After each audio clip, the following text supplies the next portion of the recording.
Déjà, ben, merci d'être là pour ceux et celles qui arrivent sur ce live-là. Donc pourquoi est-ce que j'ai voulu faire un live alors que ça fait vraiment longtemps que j'en ai pas fait? C'est déjà au départ parce que il y a Sandra de la chaîne Le Carnet Digital de Sandre qui a lancé un live récemment pour faire de la peinture, donc je crois que c'était de la gouache, ça j'en suis pas certain. Et en gros, l'idée c'était de montrer en direct comment faire une peinture et puis de discuter de quelques trucs au passage. Donc il y a eu des sujets sur les écoles d'art, sur comment faire quand on doute, des choses comme ça.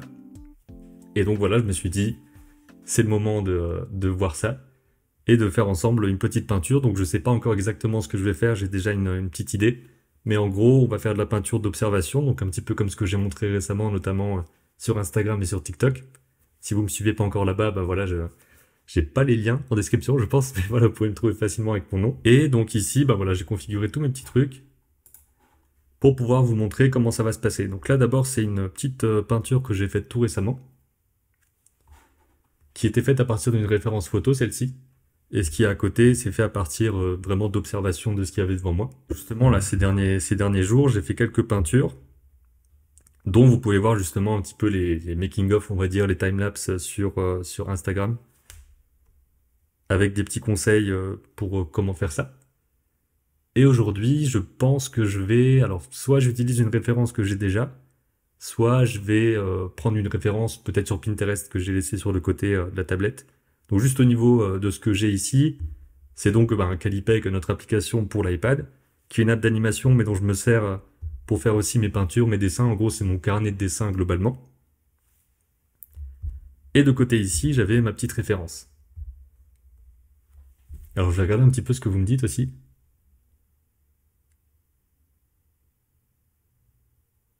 Ce serait trop cool de devoir travailler un peu en peinture traditionnelle. Donc j'ai des choses, un petit peu de matériel pour ça, qui a des années d'ailleurs. Je sais pas s'il y a une sorte de date de péremption pour la peinture tradie. Tes dessins d'observation sont vraiment beaux, je trouve. Bah, merci, merci Sylvain, merci Souledro. Et justement pour cette référence-là, que je vais potentiellement utiliser ici, c'est une photo que j'ai prise. Donc en fait c'était une courte vidéo dans une fête médiévale où on avait été. Et il y avait ce gars-là qui se baladait avec toutes ses oies. Donc j'ai pris une petite vidéo et à travers cette vidéo-là, j'ai ensuite fait une capture d'écran pour avoir une référence, en gros une pose en particulier. Et celle-ci, j'ai l'impression que ça peut vraiment être sympa à peindre. Donc pour rappel, juste au niveau technique, pour avoir ce petit panneau de couleur sur Calipex, c'est un appui long avec deux doigts sur l'écran. Et ensuite, on a nos couleurs toujours là.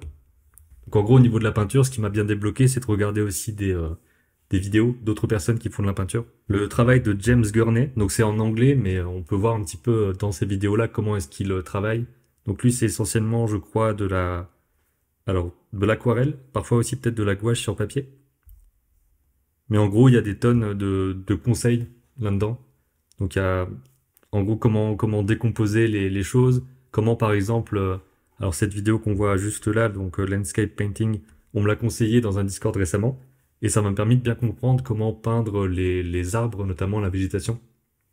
Donc le côté travaillé par gros patch de couleurs en aplat, et ensuite rajouter petit à petit d'autres couleurs avec vraiment des grosses taches quelque part, et ensuite seulement les rajouter soit au crayon quand on est au tradi, soit avec des brosses plus fines, le côté un peu plus détail, en gros.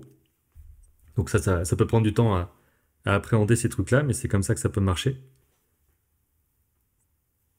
Est-ce que Calipex sera disponible sur Android ou PC un jour? C'est un truc qu'on est en train d'essayer de voir. En gros, ça va prendre du temps parce qu'il faut tout réécrire. On est dans un langage en particulier, il faut tout refaire de zéro.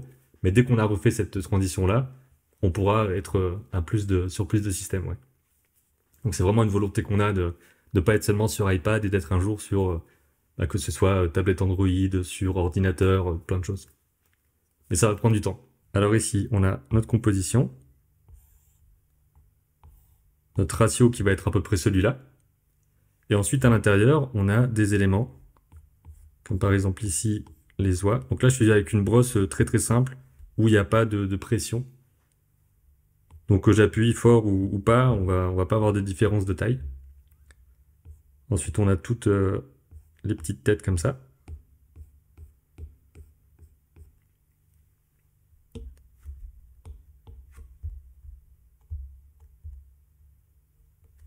Et après, on a la personne ici, avec sa tête ici, la main. Ici, on a le bâton qui va suivre, en gros, la même trajectoire que la main, ou plutôt que le corps, en fait, que le gros triangle là. Donc c'est une composition qui est assez simple et j'ai l'impression que c'est assez marquant. Et aussi, on a tout ce qui est contraste entre les couleurs. Donc on a la personne qui est très grise, avec ensuite tous les tons chers, donc le rouge, le rose qui se mêlent, potentiellement un peu de bleu aussi sur le visage. Ça, c'est quelque chose aussi qu'on verra certainement, pas forcément là, mais à un moment donné. Le côté rajouter des couleurs qu'on n'aurait pas pensé à rajouter, en gros, dans notre peinture, et qui pourtant peuvent rendre quelque chose de très bien. Notamment, par exemple, peindre des plantes dans des couleurs qui sont pas les couleurs qu'on voit. Et aussi, bah, il y a le contraste avec les couleurs des oies qui sont très, comment dire, très claires. Même si, à mon avis, il n'y a pas vraiment de blanc 100%. Ça, à voir si je le mets dans la peinture ou pas. Mais en gros, voilà ce sur quoi on va partir. Donc, je sais pas si vous avez quelques commentaires par rapport à ça. Le travail de Samuel Smith, tellement motivant, il s'est simplifié au max une peinture numérique. C'est incroyable, n'hésitez pas à aller voir son travail. Bah merci. On va aller voir ça parce que pour l'instant, je connais pas encore ce qu'il fait. Faudrait trop que tu fasses un dessin d'observation d'un grand félin. Bah, c'est vrai que j'ai assez peu d'expérience sur la peinture d'animaux ou sur le dessin d'animaux, mais ça viendra certainement aussi. Donc de mon côté ici, je vais démarrer par faire un croquis. Donc le croquis, ben, je le fais pas forcément à chaque fois, mais ça peut arriver que j'en fasse. En gros, ça va dépendre de quelque part, est-ce que j'ai envie d'avoir quelque chose de très structuré dès le départ, ou si je veux structurer ça petit à petit avec, avec ce que je suis en train de dessiner et de peindre directement donc à la peinture en plaçant des formes, etc. Le début de ma composition, donc je vais avoir quelque chose d'assez gros au niveau du trait, et placer comme ça mes formes globales. Le but dans ces moments-là, c'est de rester assez simplifié. Et dans tous les cas, ma peinture, je compte pas la faire de façon très détaillée non plus. Moi, je veux surtout retranscrire en gros la façon de marcher, la position, etc. C'est au moment du croquis que ça va être assez important de bien respecter les choses, ou en tout cas de faire quelque chose qui tient la route. Dans le sens où si on n'a pas un croquis qui est suffisamment structuré et qu'on peint par-dessus cette structure un peu bancale, il va falloir qu'on corrige des choses même au niveau de la composition. Alors que de base, pour la peinture, on est censé être là pour la peinture justement. Comme je l'avais déjà dit dans pas mal de vidéos, l'important c'est de se baser aussi sur les différences de proportions et les distances entre les choses. Par exemple là, la distance entre ces deux têtes-là. Donc en gros là, en ce moment, donc j'ai fait pas mal de petites peintures d'observation, donc ce qu'on appelle des études en gros, de voir un petit peu comment redessiner quelque chose, soit à partir d'observations, soit à partir de photos. Souvent je le fais à partir de photos parce que ben j'ai pas vraiment le truc de je vais rester une heure devant quelque chose. Parfois c'est souvent en balade ou quoi. Et il y a le côté aussi, on va pas ralentir le groupe en disant bah non mais moi je reste ici une heure et demie en fait. Donc il y a aussi ces trucs là qui jouent. Et à partir de photos, ben, j'ai forcément plus de souplesse pour savoir prendre le temps, pouvoir même aussi sélectionner des couleurs et les récupérer. En gros, pour la composition, ce qui va être important, c'est de bien la définir au départ. Donc vraiment de faire attention à ça. D'ailleurs, ici, j'aurais peut-être pu définir mon cadre de ce côté-là. C'est peut-être un peu maladroit de ne pas l'avoir fait. Et n'importe quand, je peux aller sélectionner, redimensionner les choses pour en gros être sûr que tout est OK, ce qui est le truc pratique avec le fait de peindre en numérique. Par exemple, ici, je vois que ces deux-là sont au même endroit.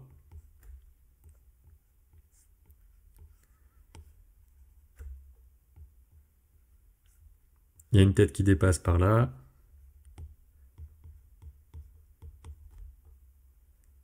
Il y aura différentes couleurs aussi, donc potentiellement des petites nuances à donner.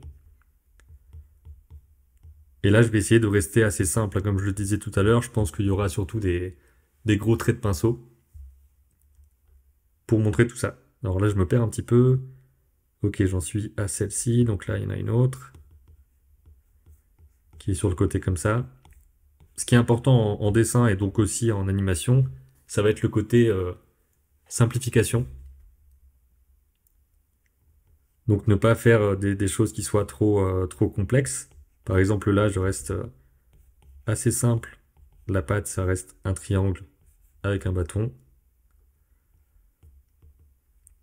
Ici, ça passe légèrement au-dessus. C'est pas une référence très facile hein, que j'ai choisi finalement. Je m'en rends compte.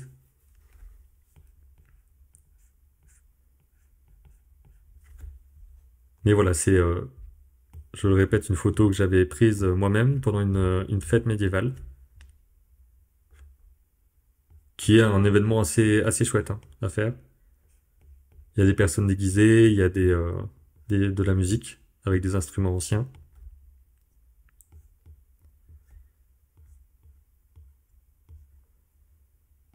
Après, il y a des choses qui sont pas forcément exactement pareilles que sur la photo. Ça, c'est jamais un problème trop fort. Le tout, c'est que la peinture fonctionne, en gros, que le dessin fonctionne. Peu importe quelque part à quel point il est fidèle, c'est plutôt le fait qu'il soit crédible, on va dire, qui va importer. Et voilà, donc là, j'ai toutes mes oies. Il y en a certaines qui dépassent un peu trop, donc je vais les sélectionner, les baisser. Et là, ça donnerait ça, en gros, ce qui a l'air de fonctionner à peu près. Même si finalement celle-là devient trop haute maintenant. Hop, pour essayer de garder cette image, cette forme géométrique comme ça, à peu près. Et ensuite, je vais placer le personnage, on va dire, avec l'homme au-dessus. Donc là, pareil, c'est quelque chose d'assez simple. La capuche, c'est juste une sorte de triangle avec un arrondi ici.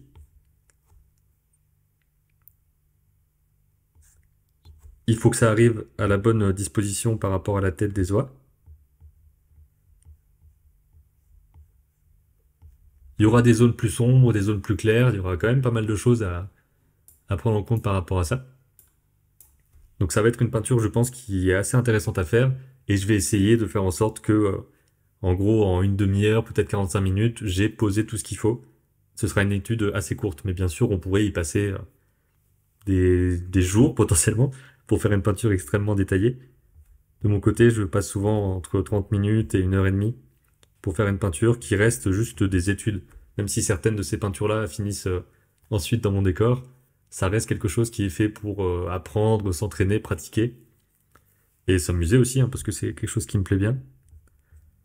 Donc là, hop, on va placer la tête de l'homme. Je dirais que le point principal ici, c'est que c'est très droit sur les côtés et ensuite plus arrondi au-dessus. Alors je vois que tu me demandes, Sylvain, qu'est-ce que tu tapes souvent sur Pinterest pour trouver des références? Comment tu reconnais une bonne référence à utiliser? Pour ça, j'avais sorti une vidéo justement. Donc avec cette vidéo-là, vous avez plein de choses différentes pour apprendre à trouver des références, donc que ce soit Pinterest, Reference Angle, d'autres choses comme ça, qui sont extrêmement complètes, en gros, sur trouver des références à la fois de personnes, d'animaux, de décors, des choses comme ça. C'est une vidéo que j'ai vraiment voulu très complète par rapport à ces sujets. Donc là aussi, la plupart du temps, quand je fais un dessin, je vais rester comme ça. En gros, ne pas zoomer dans mon image. Mais ici, par exemple, pour placer les éléments du visage, même si c'est du croquis, voilà, je vais juste zoomer un petit peu, me dire qu'il y aura ces formes-là qui vont être importantes, la petite montée pour l'œil, qui donne toute l'expression. Il y aura aussi la moustache et le trait de la bouche qui vont être assez importants. Mais je reste assez vague. De ce côté-là, hop, on aura la main comme ça. On peut se permettre de simplifier aussi les doigts, par exemple. On n'est pas obligé d'avoir une peinture qui soit extrêmement détaillée. En tout cas, pas un croquis qui soit extrêmement détaillé, puisque après tout est assez fluide, on va dire. Surtout là où je peux changer les couleurs comme je veux. Je peux modifier les choses assez facilement. Et ensuite, on a le bâton qui va arriver jusqu'à cette oie ici. Donc on a le bâton comme ça.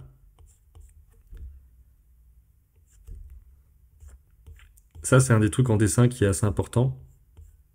C'est de pouvoir tracer des lignes droites. Donc là, je ne l'ai pas forcément super bien fait. Donc là, je vais aller réactiver la rotation de ma toile et pouvoir faire un trait vif comme ça. Et donc pour ça, ce qui va être important, c'est le tracer avec l'avant-bras, voire carrément avec l'épaule, en gros. Donc là, je pense qu'on a notre composition de base. Et à mon avis, à l'arrière, ce sera juste un décor un peu abstrait, on va dire, enfin plutôt des taches de couleur. Je ne le fais pas forcément tout le temps d'avoir plusieurs calques, mais dans le cas ici où je veux pouvoir ensuite revenir sur mon dessin, je vais prendre un autre calque juste en dessous et potentiellement baisser l'opacité du premier pour pouvoir commencer à poser mes couleurs principales. Hop, je peux toujours déplacer ici, garder ma référence.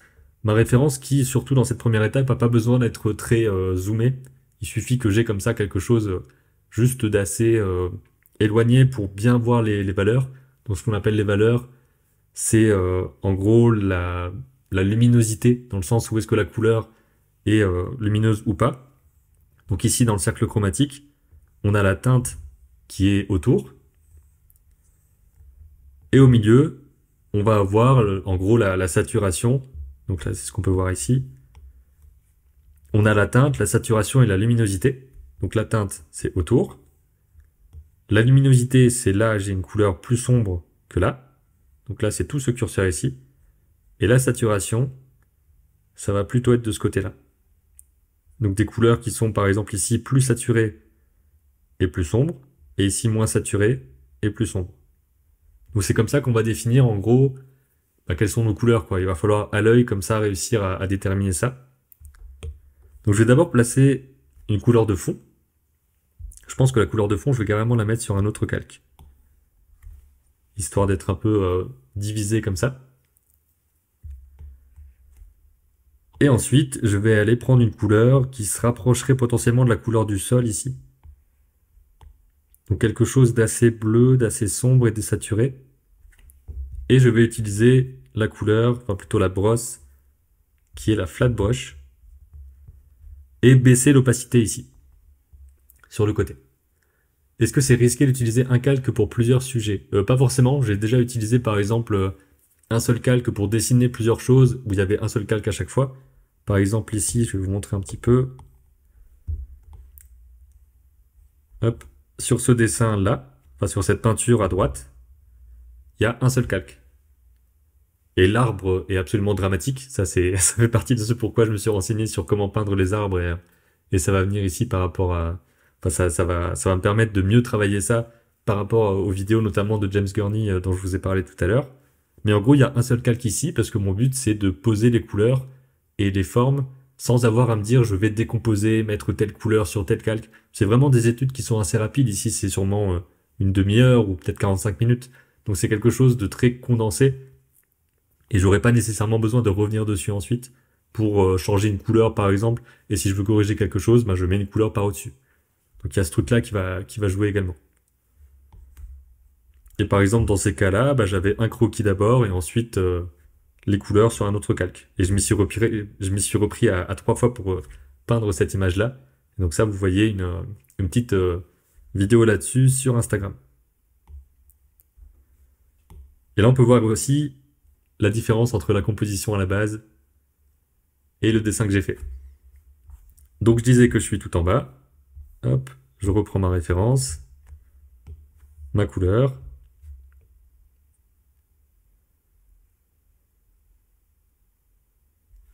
Et je suis donc en flat brush avec une opacité réduite. Ce qui veut dire que... Ah, je suis passé en gomme, ok. Je me suis dit, il y a encore un problème, mais non, c'est juste que j'ai cliqué sur la gomme. Ce qui veut dire que je peux superposer les couches comme ça pour pouvoir accumuler en gros les couleurs.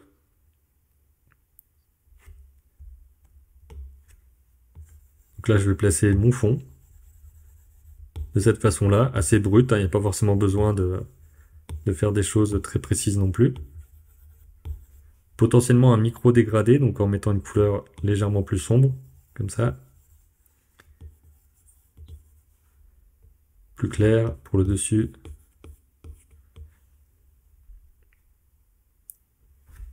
Et maintenant que j'ai cette base-là qui en gros va me permettre d'avoir un contraste pour ensuite placer des couleurs, bah ça va être plus pratique de dessiner, de peindre en plaçant mes couches.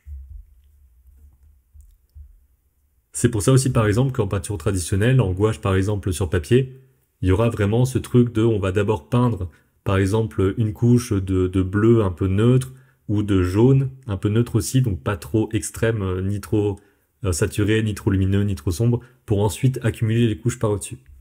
Et là d'ailleurs j'ai presque l'impression que c'est un peu trop sombre déjà. Donc potentiellement je vais aller éclaircir tout ça de cette façon-là. Mais on restera à mon avis sur des personnages qui flottent sur un fond.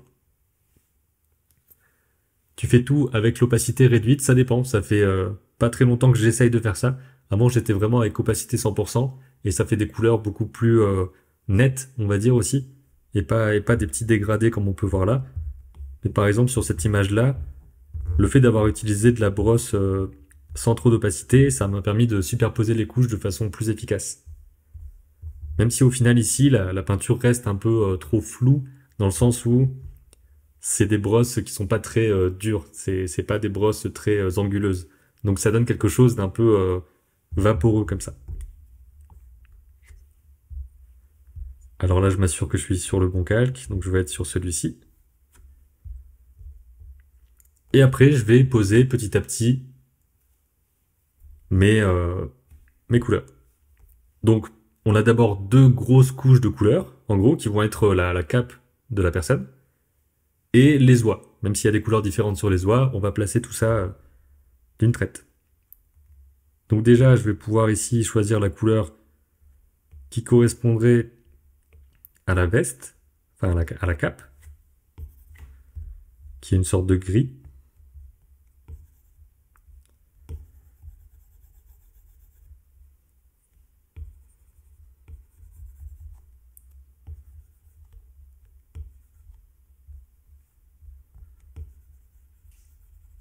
Le but ici, c'est d'abord d'avoir quelque chose d'assez neutre.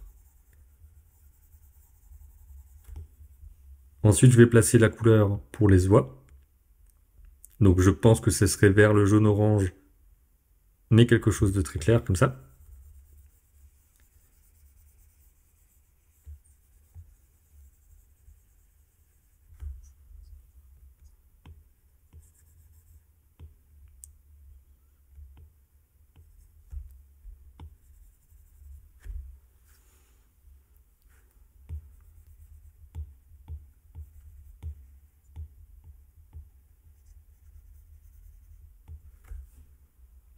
Ça commence déjà un petit peu à se décomposer.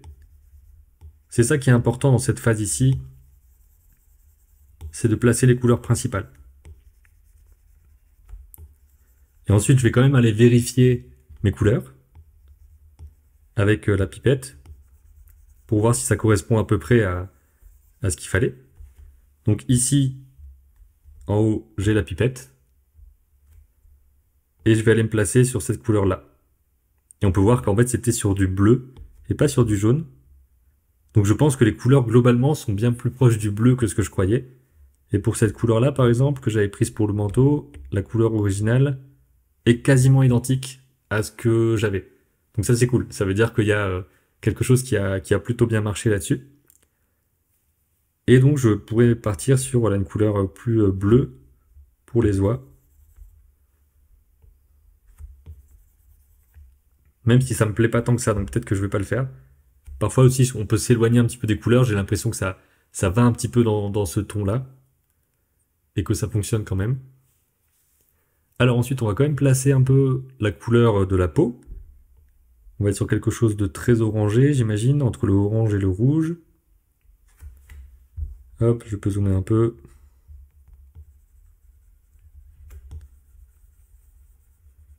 Une première couche très douce. Et ensuite, on rajoute. À mon avis, on peut aller vers plus de rouge.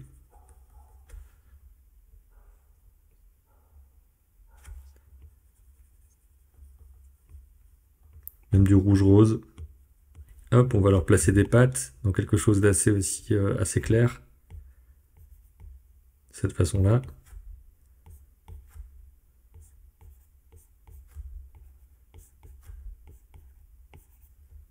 Donc maintenant, je vais rajouter les couleurs toujours en gros. Alors là, je vais vous montrer. Je sélectionne cette couleur ici et je vais rester à peu près dans la même zone avec le petit rond sur le triangle. Ça fait très, voilà, très simplifié comme ça. Et ensuite, je vais aller changer de teinte et prendre quelque chose, par exemple, comme ça, pour cette oie ici. Ça pourrait correspondre aussi à cette oie-là. Ah, là-bas, je pense qu'il y a des têtes que j'avais pas prises. Donc je pourrais potentiellement les rajouter ici. Ça correspond plus tellement au niveau de la disposition. Est-ce que c'est très grave? Peut-être pas. Ou alors j'ai simplement oublié une oie. Je sais pas trop, mais dans tous les cas, je pense que je vais en rajouter une ici comme ça. Donc ça me semble assez important qu'il y ait les mêmes couleurs qui se répètent, en gros. Que cette couleur ici puisse se servir aussi pour l'ombre des autres oies.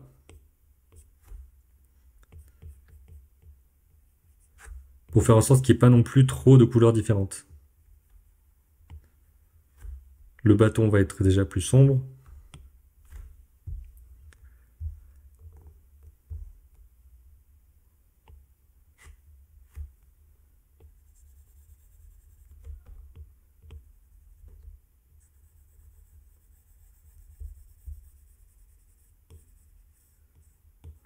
De cette façon-là.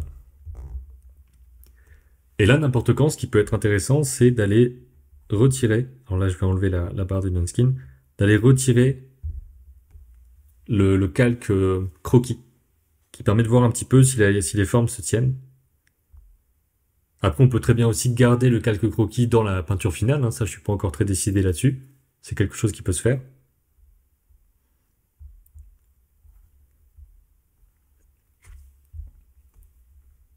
Hop, là je crée un petit fichier de restauration, ce qui veut dire que je pourrais revenir sur ça. J'ai essayé un dégradé rouge-orange et le résultat est horrible. Alors là, pour un dégradé, si normalement, tu auras un cercle chromatique comme ça, donc tu pourrais peindre quelque chose. Et ensuite, petit à petit, changer ta couleur. Donc en restant dans la même teinte, mais en augmentant l'opacité, enfin pas l'opacité, mais la saturation. De cette façon-là, donc j'ai absolument pas touché à la teinte. Et j'ai fait un petit dégradé comme ça, d'une couleur sombre vers une couleur foncée. Mais c'est vrai que j'ai pas forcément beaucoup de technique sur ces choses-là. Je fais un peu plus ben voilà, je reproduis les choses que je vois. Et j'essaie de comprendre un petit peu ce qui se passe dedans, mais j'ai pas forcément, par exemple, en peinture traditionnelle, j'ai aucune notion de vraiment des mélanges et tout, de comment faire. C'est aussi pour ça que c'est un truc qui peut être un petit peu flippant de faire de la peinture traditionnelle. Est-ce que c'est mieux quand on débute en peinture numérique de peindre à l'imagination? Je pense que justement, quand on débute, il faut encore plus faire d'observation. Et de toute façon, il faut jamais s'arrêter de faire de l'observation. Parce que c'est comme ça qu'on va comprendre comment fonctionnent les choses, à la fois au niveau de leur forme, au niveau de la composition d'image, au niveau des réflexions de lumière sur différentes textures, différentes matières. Donc c'est très important de toujours rester dans de la peinture et le dessin d'observation, même si à côté on fait aussi du dessin d'imagination en gros, mais ça reste des choses où on doit avoir des références, etc. pour pouvoir s'en sortir. Je le répète encore, mais avoir des références, c'est complètement normal. Et c'est même très important d'avoir des références. C'est comme ça qu'on peut savoir comment fonctionnent les choses. On n'est pas censé faire ça de tête. Donc voilà, vous inquiétez pas par rapport au fait d'utiliser des images, des vidéos. C'est juste la base en fait, c'est ce qu'on fait tous. Et c'est comme ça aussi qu'on crée une mémoire visuelle, en tout cas une sorte de bibliothèque visuelle qui nous permet de faire d'autres choses. et de travailler ensuite d'imagination, ou en tout cas de savoir mélanger des références.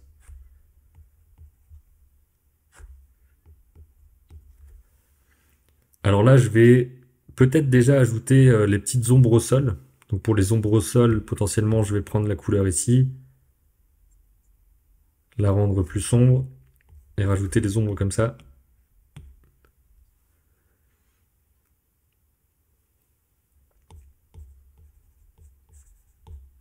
Hop. Quelque chose de très simple. Et l'opacité réduite ici permet de faire en sorte de ne pas complètement gommer, de ne pas aller remplacer les couleurs des pattes que j'ai déjà mises. Ça va juste les assombrir un petit peu. Donc voilà, pour l'instant, on en est là. Je regarde un petit peu ce que vous me dites. Les 3 dessins d'observation par jour, c'est un boost pour le niveau en dessin en général. Ouais, c'est vraiment un truc, une très bonne habitude à prendre, de dessiner, de peindre d'observation. Donc après, il y a une sorte de, peut-être pas un débat, mais observation, c'est normalement vraiment ce qu'on voit devant soi. Et c'est pas à partir d'une photo qui est déjà figée, qui a aussi les couleurs qui peuvent être différentes selon comment on a pris la photo, etc. Et surtout, il n'y a pas le côté mouvement qui force à s'adapter aussi. Mais voilà, la plupart du temps, je dessine d'après photo ou je peins d'après photo et je fais parfois un petit peu d'observation du réel. Mais c'est vrai que c'est pas du tout le même exercice.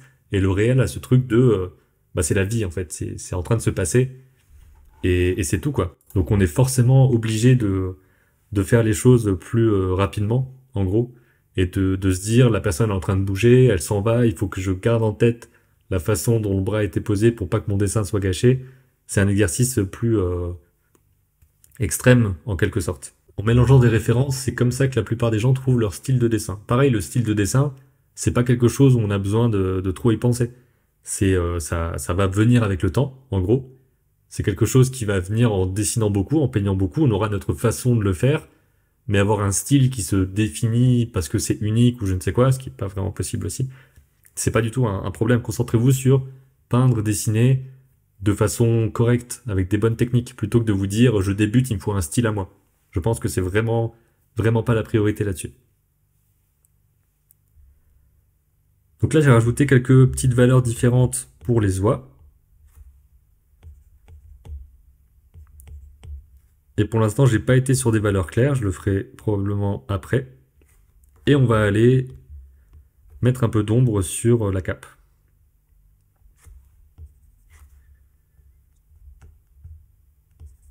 Quelque chose de plus sombre comme ça. Ici, ce sera très sombre après. On aura aussi, en dessous de la capuche, une partie très sombre qu'il va falloir bien retranscrire. Les drapés, c'est vraiment une grosse partie aussi en peinture. Si vous voyez les peintures des grands maîtres, etc., il y a beaucoup de drapés. C'est assez particulier à réussir à faire. Et j'ai pas encore la maîtrise pour le faire parfaitement, évidemment. Je rajoute des couches assez larges. Ici, on va partir sur quelque chose de plus clair pour la capuche. Potentiellement, on va s'éloigner un peu de la référence. Encore une fois, c'est pas non plus très grave. Le tout, c'est d'avoir quelque chose qui fonctionne à la fin.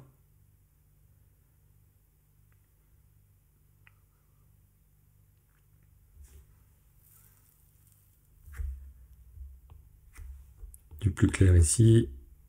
Hop. Il faut pas non plus tomber dans le piège de... comment dire? De trop respecter la référence non plus. En tout cas, c'est pas ce que je vais essayer de faire ici. Donc là, je peux zoomer un peu sur la personne. Et on va aller lui mettre une couleur de barbe qui pourrait se rapprocher de la couleur du bâton. Ça fait aussi partie de comment trouver une harmonie de couleurs, en gros. Et après, je pense que je mettrai des touches de orange. Ici, sur le crâne, on va avoir une partie assez éclairée, comme ça.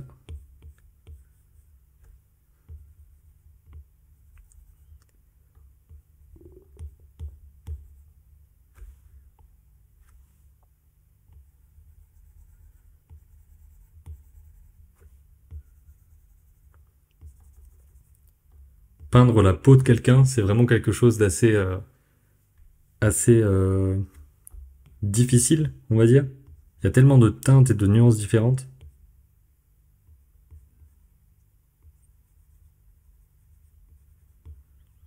Ici, je tente de mettre ses yeux. Et ça devrait être plus sombre autour.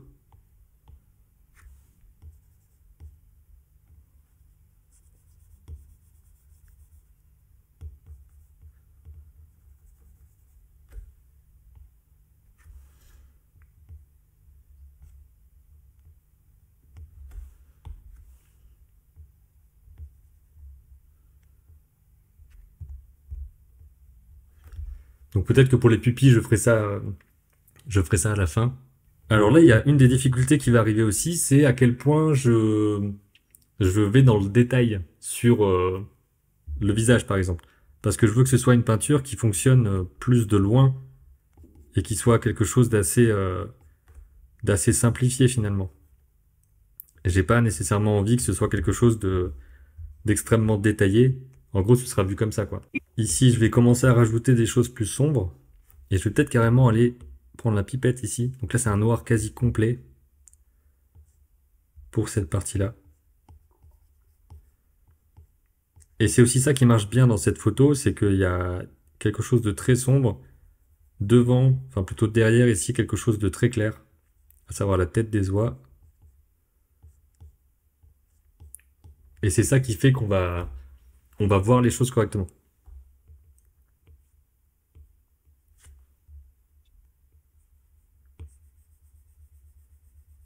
J'accentue bien les petites ombres qu'il y a sous la capuche. Quelques ombres qui seraient sur le côté.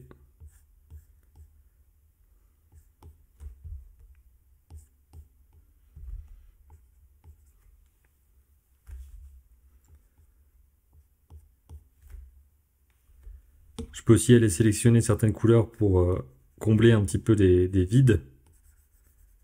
Pour faire en sorte que ça fonctionne bien et qu'il n'y ait pas trop de choses qui se superposent ou quoi. Par exemple ici, il y a de quoi colorier là. Ici, je sais que c'est l'arrière d'une des oies. Donc, potentiellement, je peux le faire plus sombre aussi comme ça. Avec des taches plus prononcées pour que ça se différencie bien de celle qu'il y aura à côté.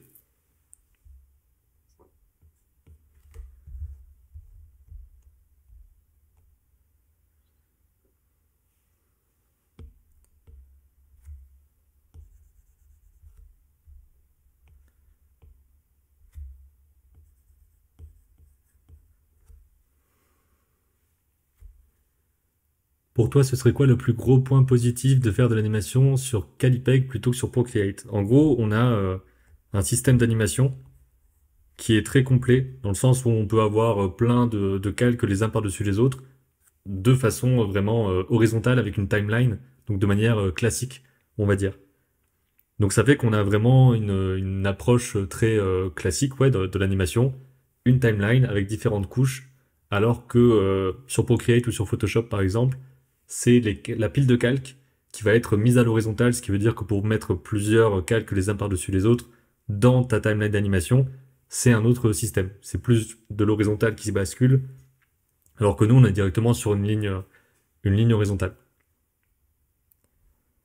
Et on a plein d'outils, etc. Je t'invite à aller te renseigner sur l'application directement.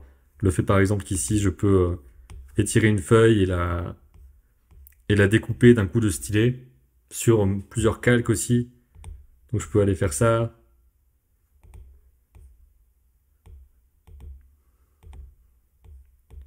Et découper sur plusieurs calques à la fois mes feuilles. Donc il y a ce genre de trucs qui sont disponibles. Je dirais que notre principal avantage, c'est vraiment le côté souplesse de la timeline et donc de la façon de faire de l'animation rapidement, de passer des feuilles d'un calque à un autre, etc. Faut pas que je perde mon calque, que je me dise bien je suis ici. Voilà. J'imagine qu'on connaît, tout le monde connaît le truc de j'ai fait une peinture de fou et finalement c'est pas le bon calque et on a juste envie de tout casser à ce moment-là. Là, je rajoute un peu des couleurs plus claires, donc notamment sur le haut du crâne des oies, parce que ben, c'est tout simplement la lumière qui arrive par au-dessus.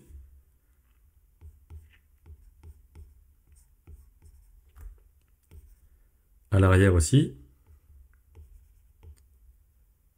Il n'y a pas forcément besoin de beaucoup de valeur pour pouvoir construire un petit peu son volume. Quelque chose qui peut se faire relativement facilement, enfin dans le sens où on a assez peu de couleurs différentes pour représenter quelque chose d'assez complexe.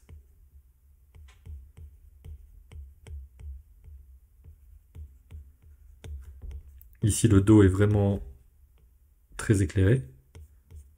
J'essaye de doser surtout la partie très sombre et très éclairée, qui n'en est pas tellement non plus.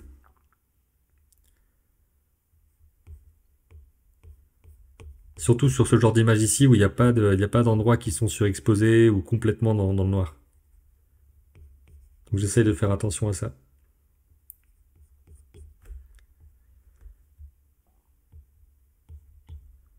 Je pense que maintenant je vais peut-être pouvoir enlever le calque, enfin plutôt cacher ce calque ici. Alors ça va pas forcément être évident, mais essayer de définir mes formes comme ça directement sans la ligne. Donc je vais essayer de faire ça.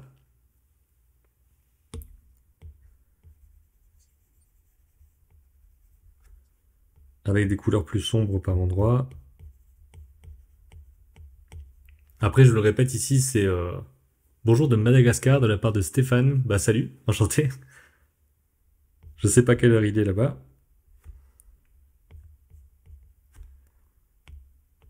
Je pense que ça tend vers le bleu. Je peux vérifier ici parce que, par exemple, là, voilà, finalement ça tend plus vers le rouge. Et c'est pas quelque chose que j'aurais trouvé tout seul. Donc ça peut être bien aussi de récupérer les couleurs, mais de façon consciente, on va dire. En se disant, voilà, ici, je cherche à savoir quelle est cette couleur. Est-ce que, enfin, comment est-ce que comment est-ce que cette couleur fonctionne? Et de pas juste récupérer la couleur et de peindre avec.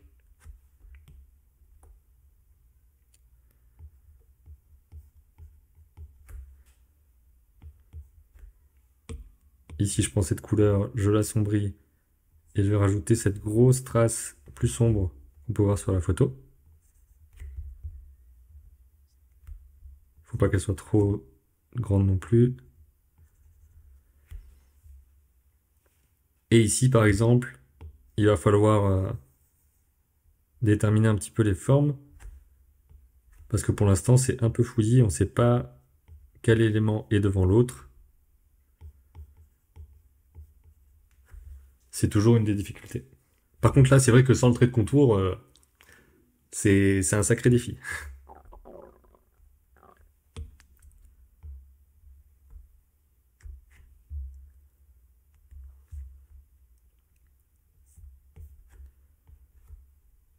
Ici, je place une grosse patte comme ça.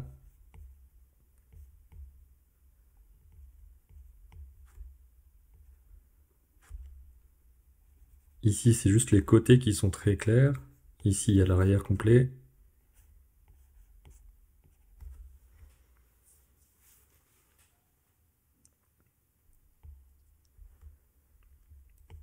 N'hésitez pas à me demander si vous avez des questions sur des trucs.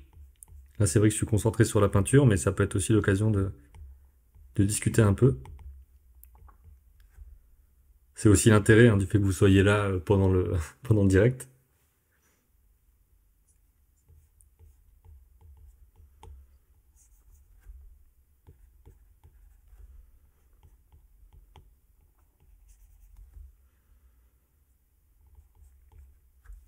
Ici, je pense que je peux me permettre d'assombrir vachement en dessous.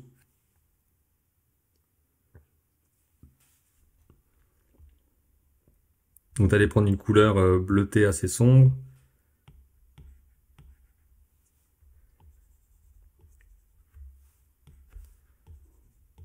Et d'aller assombrir en dessous tes doigts.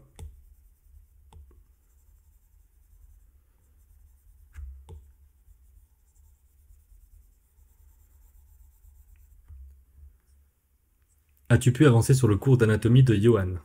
Alors je suis en train de suivre le cours. Justement, j'ai regardé assez peu de modules pour l'instant et je ferai une vidéo sur ce cours pour expliquer un petit peu comment je l'ai suivi, etc. Donc pour expliquer un petit peu, c'est Johan Baumal, vous connaissez peut-être sa chaîne. Il a sorti une formation sur le dessin d'anatomie, enfin l'anatomie en général, quoi, comprendre les muscles du corps, etc. Et en gros, il me l'a passé pour que je puisse la regarder, ensuite vous en parler, vous donner un avis, etc. Donc c'est ce que je ferai normalement courant septembre. Je vais m'arranger pour voir les modules d'ici là.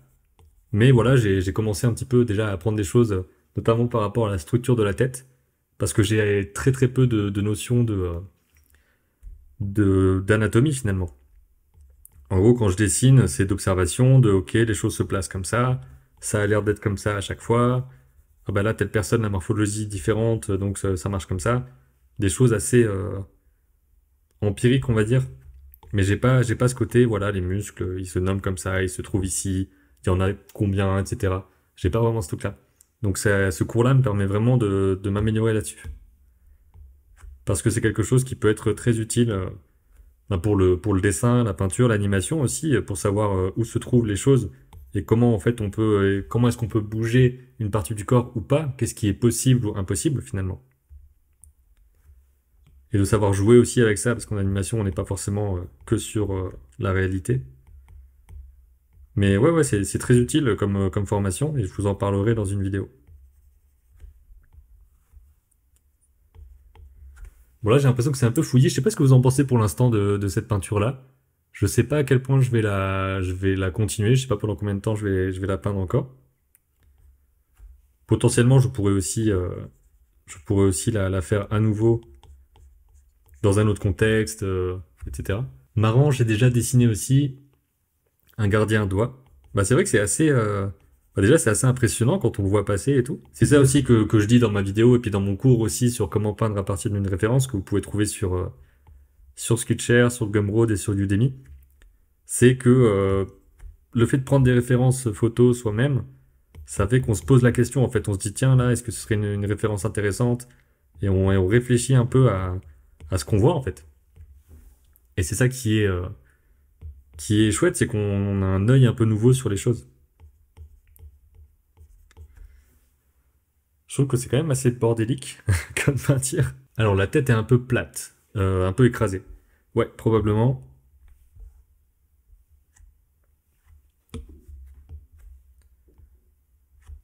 Donc là, faut voir comment je pourrais arranger ça. Tu pourrais me redire combien de calques tu utilises pour un dessin d'observation et quel calque pourquoi? Alors ça dépend vraiment, hein. Des fois, j'ai que un seul calque et je vais juste aller corriger exactement comme si j'étais sur une toile finalement. Et des fois, comme par exemple ici, j'ai plusieurs calques. Donc là, dans le cas de ce dessin-là, j'ai trois calques différents.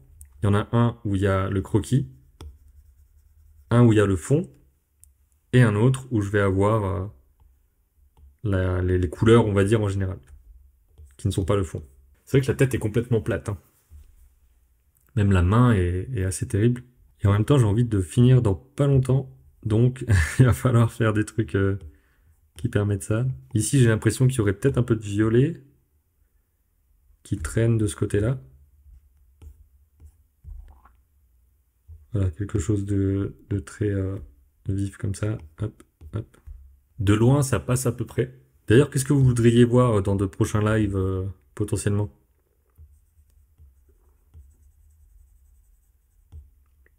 Est-ce que ça vous intéresse d'en avoir plus souvent? Est-ce que vous allez juste regarder... vous n'êtes pas forcément là pour le dire, mais est-ce que vous allez juste regarder la partie rediffusion potentiellement montée? Ça m'intéresse de savoir. Parce que voilà, j'ai été tenté, comme je le disais au début, à faire un live maintenant parce que j'ai vu le live du carnet digital de Sandre. Et que ça m'avait l'air d'être un bon exercice. Mais je sais pas trop à quel point c'est un truc qui vous parle ou pas.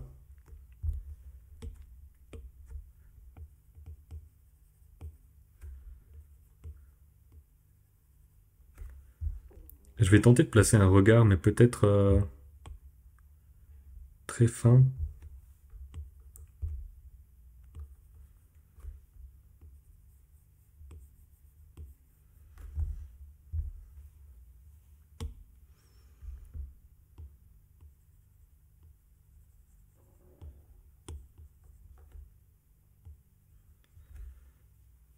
Alors le nez, comment on pourrait s'en sortir?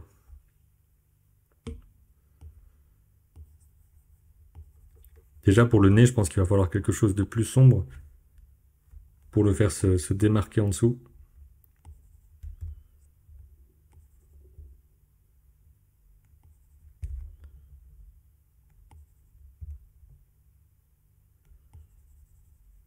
Cette façon-là. On peut faire un peu le contour des yeux aussi, comme ça.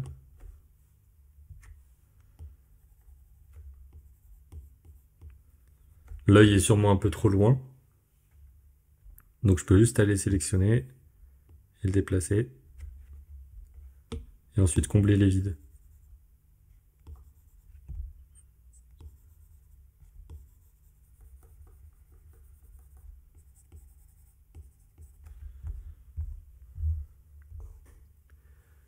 Alors oui, plus souvent, si tu peux mettre une petite playlist calme qui tourne légèrement en fond pour de prochains lives, ça pourrait être sympa. Oui, c'est vrai que j'y ai pensé, mais je sais pas trop comment faire ça. Est-ce que je mets une playlist YouTube à côté? Là, je fais juste sur OBS avec un truc comme ça, avec une diffusion comme ça. Donc je sais pas trop comment je pourrais faire ça et à quel point aussi j'ai le droit de le faire et ce genre de trucs-là. Un live dessin d'observation, illustration, animation ou analyse d'animation. Donc l'ensemble de ce qu'il y a sur la chaîne, mais en live. J'aime bien les lives avec les dessinateurs. Comme je bosse dans mon coin, je me sens moins seul parfois car il y a toujours ces petites phases de questionnement. Ça, c'est vrai. Et ça peut aider aussi. C'est vrai que de mon côté, je suis pas très, comment dire, spectateur de live. Mais je regarde beaucoup de choses qui se sont passées en live, en gros. Mais je les regarde après, quoi. En rediff.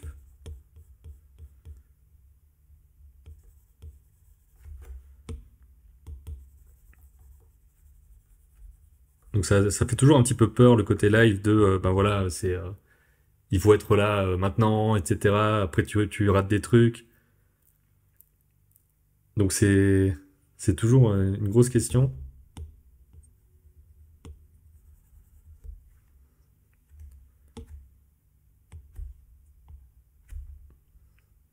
Mais je suis content qu'il y ait au moins quelques personnes qui soient venues regarder par curiosité.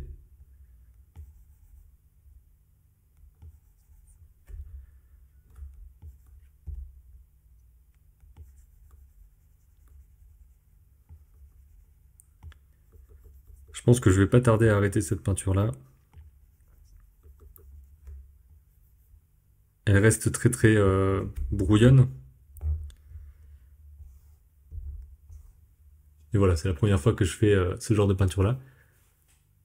Est-ce que la peinture traditionnelle est plus dure que la peinture numérique? Ça dépend, j'imagine. Je sais que pour moi, en tout cas, je trouve que c'est plus facile de choisir ses couleurs comme ça, de façon très rapide, de pouvoir revenir en arrière, évidemment, de pouvoir modifier des choses. Donc la peinture numérique est tellement souple que ça me semble plus accessible en quelque sorte. La peinture traditionnelle aura aussi d'autres avantages. Déjà le fait qu'on a quelque chose à la fin. Et aussi que certaines peintures, comme je pense que c'est la gouache où on peut revenir dessus, où on peut reprendre certains éléments, etc., changer quelques couleurs.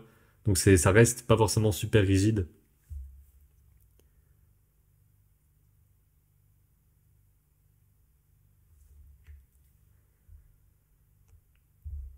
Bon alors ça ressemble à ça. Son regard est quand même vachement bizarre, hein. Il a des yeux trop gros, mais en même temps ça le rend un peu stylisé, ce qui est pas forcément mauvais. Donc là je passe sur quelque chose de bien plus petit au niveau de la taille de brosse pour pouvoir faire des petits ajustements.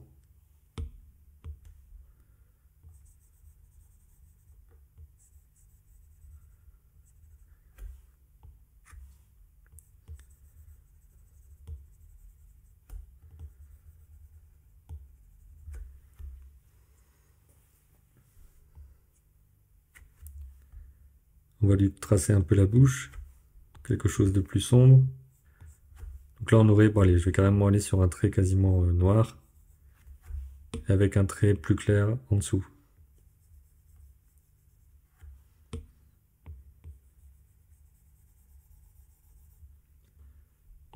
Et là on pourrait rajouter des tout petits traits.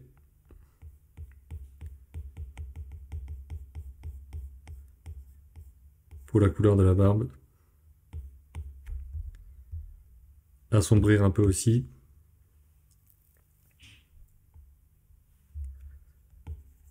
Et là, comme je disais au début, en gros, ça peut aller très très très loin dans la perfection, etc. On pourrait y passer des heures. Là, c'était vraiment aussi juste pour avoir un prétexte, en gros, à essayer de faire une peinture comme ça en live. Alors, c'est quoi les dimensions de ta toile? C'est 3840 par 2160. En gros, c'est de la 4K. Et dedans, bah, j'ai toutes mes peintures, quoi. Donc, c'est vraiment mon carnet. Donc là, à mon avis, ben voilà, je vais peut-être dire que c'est OK pour cette étude-là. Ça aura permis de voir quelques petites choses. Potentiellement, je la continuerai. Potentiellement, j'essaierai de faire quelque chose de plus détaillé un jour, peut-être avec cette photo-là, si j'en ai envie. Essaye de mettre les traits de contour pour voir la différence. Ah ouais, c'est pas bête ça. Donc là, hop, il y a les traits de contour tout seul. Les traits de contour avec, avec le dessin, enfin avec les couleurs. D'ailleurs, j'ai l'impression que ça marche bien, les traits de contour avec les couleurs. Donc potentiellement, on va dire que c'est ça plutôt, le côté terminé de cette peinture-là. Donc merci, merci Sylvain d'avoir proposé ça. Donc je me dis qu'ici, c'est assez bon pour que je me dise que c'est bien. Qu'elles soient un peu floues, c'est pas grave, elles sont nombreuses au premier plan, mais d'avoir fait des détails sur le visage du gardien, c'est tip top. Ou top. Bah merci déjà d'avoir suivi ça. J'ai juste envie, peut-être avant de finir le live, ça fait déjà 1 heure et demie à peu près qu'on est ensemble, que je vous parle un petit peu de ce que je suis en train de faire là en ce moment. En gros, c'est par rapport à mon court-métrage. Donc mon court-métrage dont j'ai parlé par rapport à son storyboard, etc., dans des vidéos, et dont je reparlerai certainement aussi pour vous montrer comment je travaille dessus. Parce que là, j'ai globalement modélisé la maison du personnage pour avoir voilà, comment dire, avoir de quoi montrer comment sont les volumes, etc. Et placer tout ça en 3 dimensions m'a permis aussi d'aller prendre des images, des captures d'écran de ça, des différents plans qui sont faits donc à partir du storyboard où j'ai repris la caméra, je l'ai placé au bon endroit pour voir comment est-ce que je peux avoir des décors qui fonctionnent. Et ça va me permettre de peindre par au-dessus. Donc en gros, je vais prochainement, par exemple, commencer par ça où on voit pas mal de choses, peindre par-dessus cette scène-là, en gros, cette image-là, pour voir quel style il y aurait pour le décor de mon film. Mais en gros, ce serait avec ces formes-là, j'imagine, qui seraient plus détaillées, plus peaufinées, etc. Mais ça me permet de placer ma caméra où je veux pour ensuite faire ma direction artistique finalement. Donc j'aimerais bien vous parler de ça peut-être dans une autre vidéo, directement sur la chaîne, quoi, pas forcément en live, de comment est-ce que j'ai peint ce truc-là, parce que je l'ai pas encore fait, là j'ai modélisé ça récemment, et ça me permettra justement de vous en montrer un peu plus sur comment je travaille sur la direction artistique du film, qui avance pas vite, parce que je travaille pas souvent dessus, mais qui est évidemment toujours un de mes projets principaux, et dont je vais voilà, continuer à travailler dessus. Je suis content que ça vous ait plu, et je sais pas encore quand je ferai d'autres sessions comme ça, ni s'il y aura un jour particulier ou quoi, mais je pense que je préviendrai un petit peu à l'avance et quand je ferai ce genre de diffusion. Je vous remercie d'avoir regardé, et puis voilà, je vous dis à la prochaine, et pour d'autres lives, en gros, on verra de quoi ça parle, etc. Merci encore en tout cas, et à bientôt.